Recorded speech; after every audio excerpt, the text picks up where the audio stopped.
Қайырлы күн баршаңызға. Бүгін біз жұмыртқа мен ірімшік қосылған макарон дайындаймыз. Запеканка түрінде болады.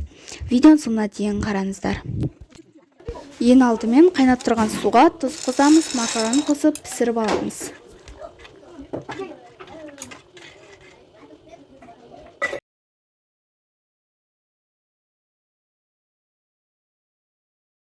Піскен макаронды ситадан өткіземіз. Үстіне тағы салқын су құйып, ситадан тағы өткіземіз.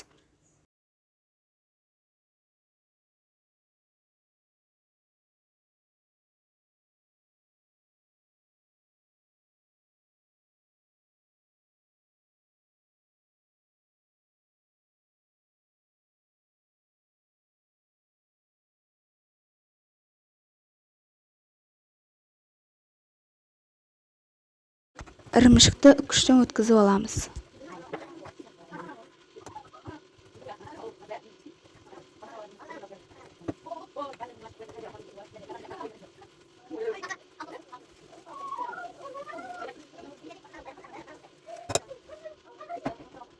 Енді 4 жұмыртқаны жарамыз.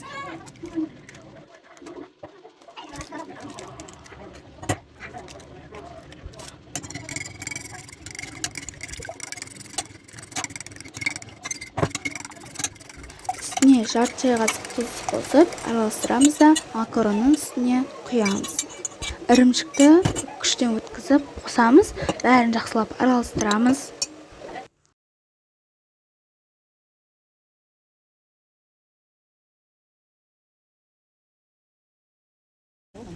Табамызға сары май салып, ертеміз. Макаронымызды салып, етін бір келкі қылып, қақпағын жауып, 20 минутқа қоямыз.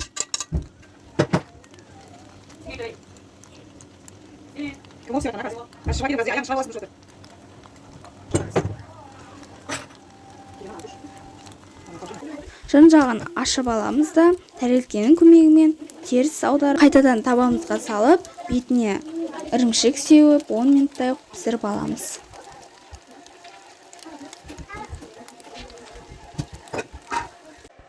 Ірімшіктің үстіне укроп, шұжық немесе қызанақ қойсаңыздар да болады.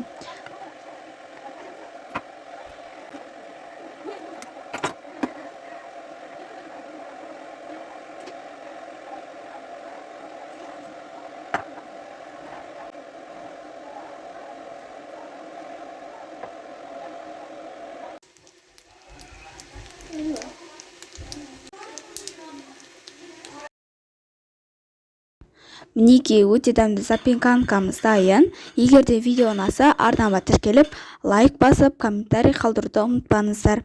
Келесі кездескенше аман сау болыңыздар.